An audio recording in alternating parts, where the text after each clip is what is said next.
sorry, can't Questions?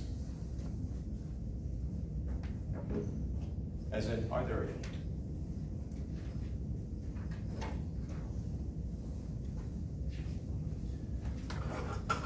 All right. So last time we went through trying to come up with meanings for positive, negative, and zero acceleration, velocity, position, and displacement.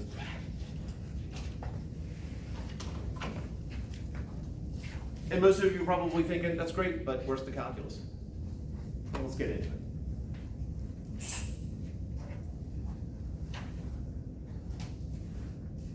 So if you think of displacement as moving from one location to another, obviously, how you get from one spot to another, one thing that will affect that is how fast you're going or in which direction you're going in. And so, sorry, we can do a calculus-based version here. So velocity is defined as the derivative of position with respect to time. Or in the shorthand notation, in case you see me do it, the dot notation. So are you familiar with the dot notation? All right, if you see the dot, that just means you're taking a derivative with respect to time.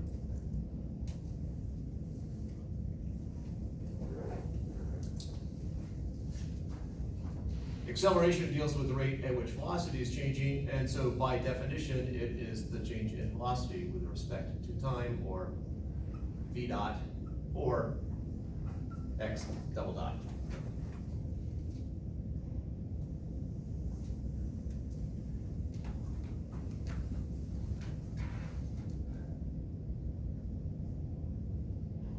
So the three equal signs, are you familiar with that notation?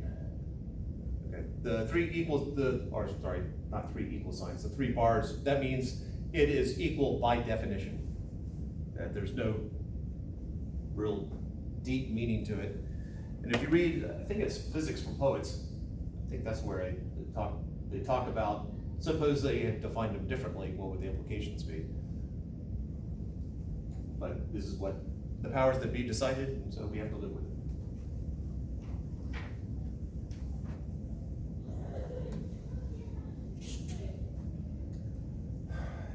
Antiderivatives, that's something you do in 251, is that correct? And integrals, if I say integrals, who's in 250? 270? Yeah, who's in this Calc 2 right now? Just passed. All right, all of you are finished with Calc 2. All right, so integrals, not an issue. All right. So if I look at this, if I have acceleration as defined as that, let's just take a specific case of let acceleration be constant with a sad fading marker. We can take it one step further, or, do we really need to write words out when we use a math equation? Absolutely not. This is the exact same thing as saying that the acceleration with respect to time is equal to 0. So those are synonymous. Or we can take it one step further. What is the change in acceleration with respect to time? There's a word for it.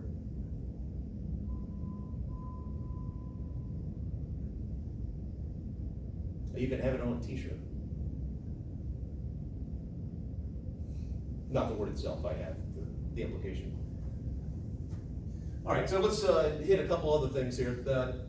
Remember, acceleration is the change in velocity, the first derivative of velocity with respect to time. So we could also write this as d squared d dt squared. Or, since velocity is the first derivative of position, we could also write that as d cubed x over dt cubed. That's what I have on the t-shirt. And it says don't be a, and then it has that written on there.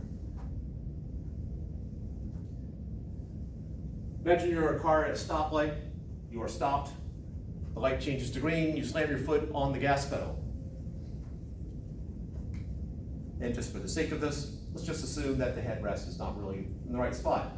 So you're like this, and suddenly you zip forward like that. What's going to happen to your head when you slam on the gas pedal?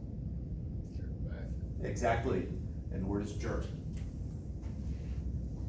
So this equals jerk. So I could also just write the jerk equals 0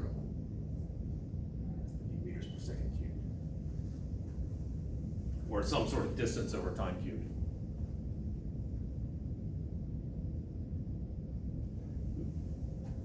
Improper notation, but it's physics, so there's a certain amount of that we sort of get away with.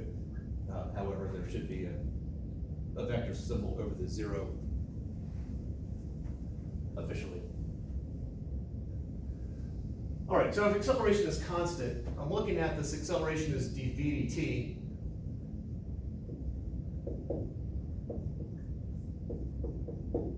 So I'll multiply both sides by dt. And then we'll integrate both sides.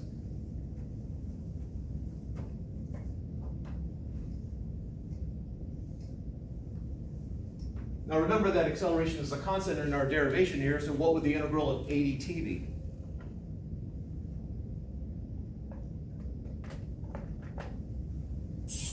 AT. Absolutely.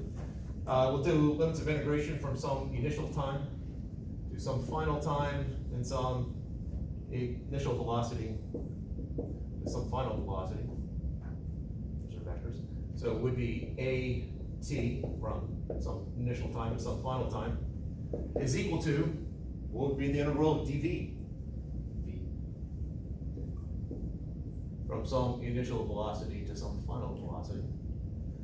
Plugging in time, we get acceleration, still a vector, t final minus t initial is equal to v final minus v initial.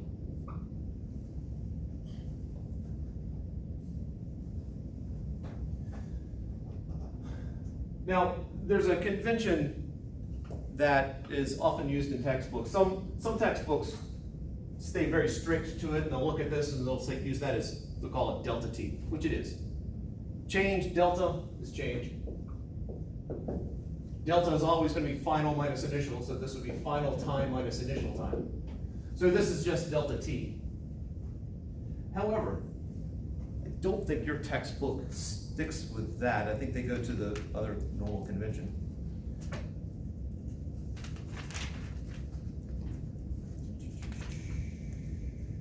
Yeah, they go to the other one. Now, initial time is whenever you start the stopwatch from a practical point of view.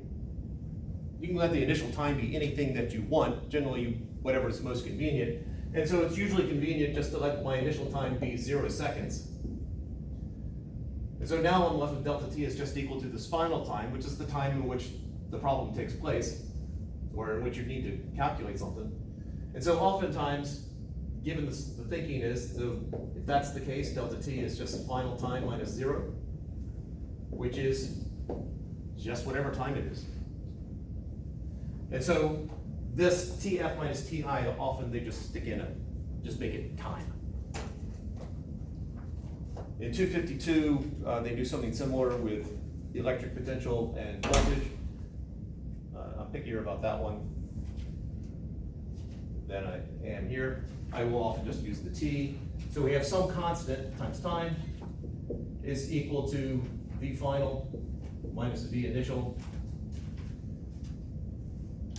That final time is just whatever final velocity is just whatever the velocity is at that time t. So I could drop that f if I wanted to, just to keep it in sync with that. And if I solve for it, I have whatever my velocity is, it's going to be equal to my initial velocity plus acceleration times time. I usually put an f, I keep the f in, but oftentimes textbooks drop it.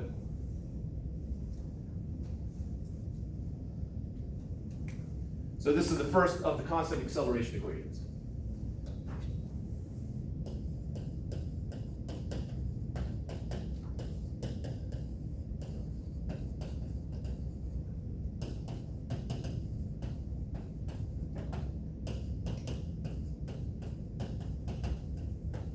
So the constant acceleration kinematic equations, I will refer to them as cake. I'll usually call it cake formulas or formulae, even though the equation formula combination is sort of redundant. But we have the first one there. So questions up to here before I talk about different ways of writing the exact same thing.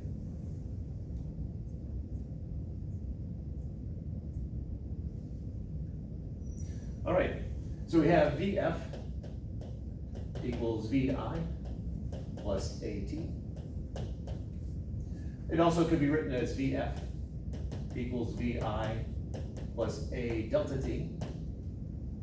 It could also be written as V is equal to VI plus A T or delta T. I'll stick the T back in there.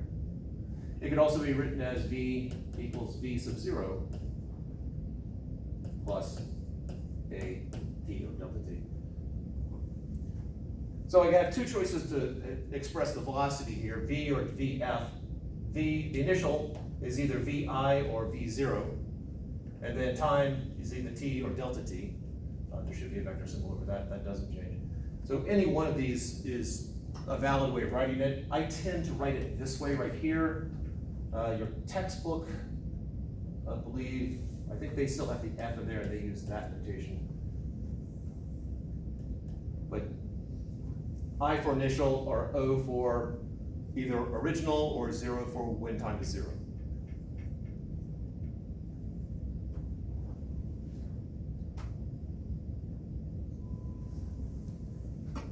One down.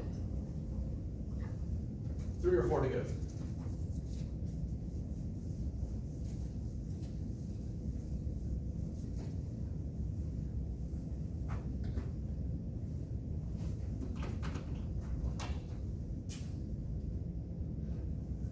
If I looked at that same problem graphically, if I had a velocity time graph,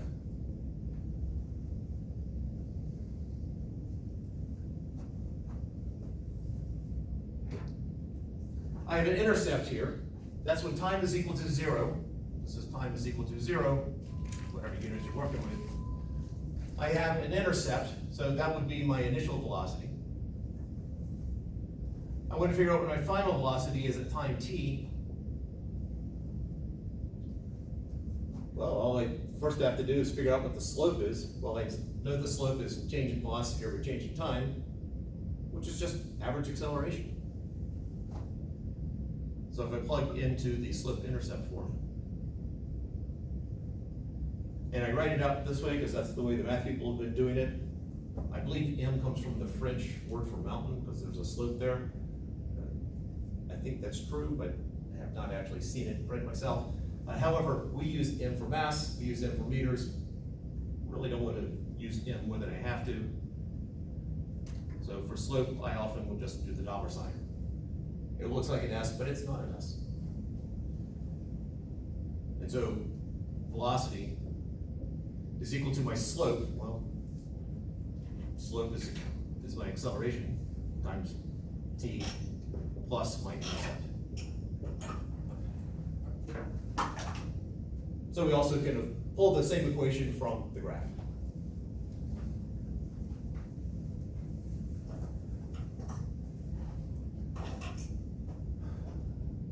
So if I'm looking at these 2 points here, I don't care what happened in the past.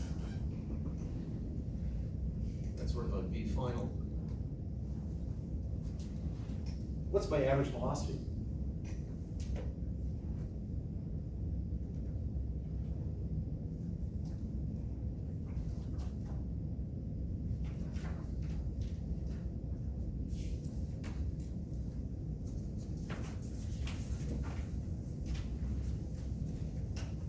Would it help to have numbers?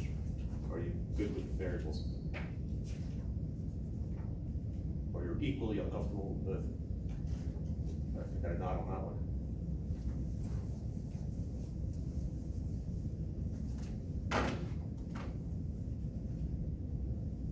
Oh, let's find the, oh.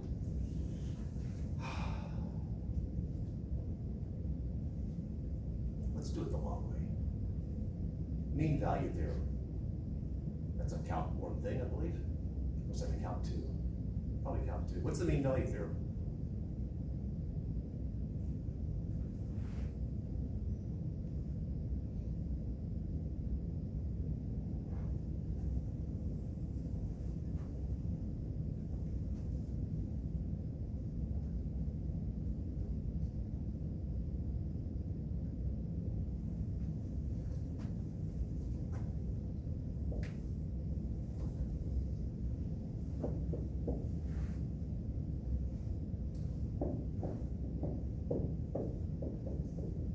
The mean value theorem is basically the line of best fit for an equation.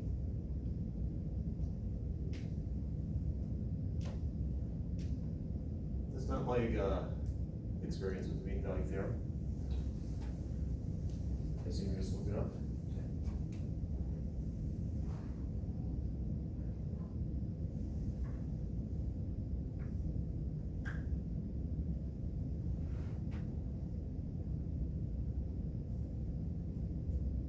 Hmm. That's. There's I think a simpler way of looking at it. Right here, I have, if I do my area under my curve, in other words, if I integrate VDT from 0 to whatever the final time is. Now, I do want to point out, from a calculus point of view, having that as a t and that as a t at the same time, because they mean two different things, that's a variable, that is some time, a more specific time. Math notation, right now, a lot of math teachers are rolling over in their graves or feeling a disturbance of the force. In physics, this is common notation. We just know that that t is the variable, that t is some number. Anyway, what is the integral of dv dt? Your slope. Not the slope. VT. VT. You said vt? V, it's possible that v varies with time, so it can't go the easy route this time. What is velocity by definition?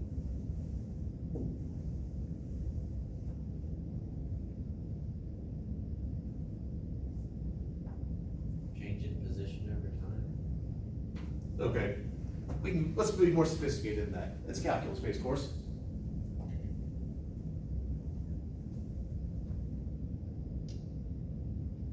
The instantaneous position over time. Length over time.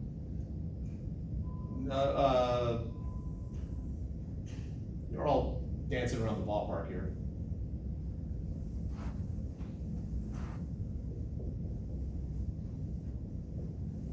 Yes, it's the derivative of position with respect to time. The first derivative of position with respect to time. Let's multiply both sides by t, so I get v dt is equal to dx. Integrate both sides. So what is the integral of v dt? D of x. D and x. Say it again? D of x. Which, Not, you said d of x? like that. Not quite. You're, Just x. we'll do limits of integration. Sum of t initial to t, x initial to x. Final, sure, let's do finals in there. So it'll be x from ti to t. From xi to xf, which is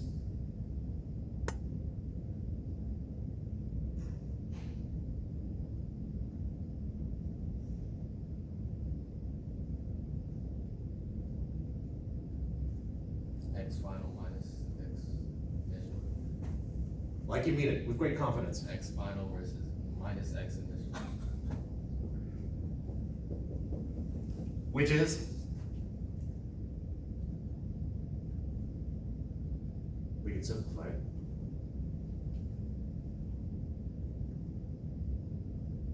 Delta x.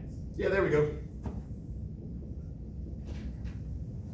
So this is just delta x. In other words, my area under the curve here is my displacement. This area equals displacement.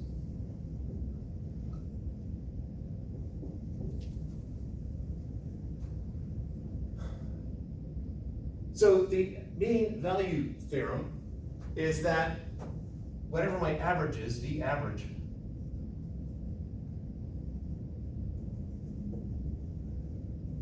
that should be equal to my average velocity times time.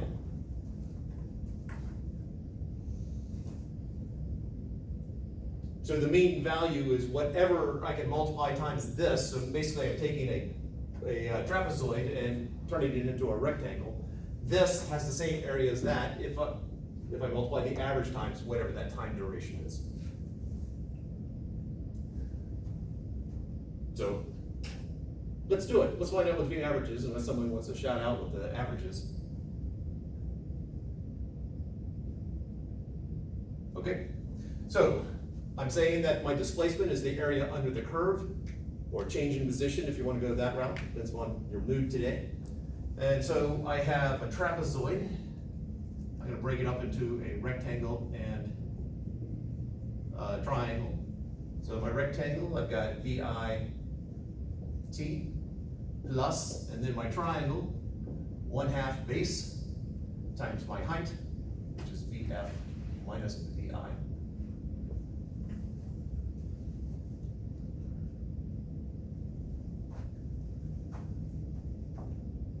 That's equal to my average.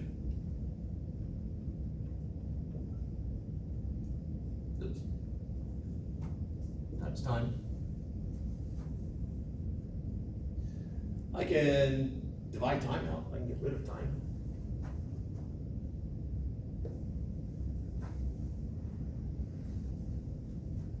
So now I'm left with VI plus 1/2 VF minus VI,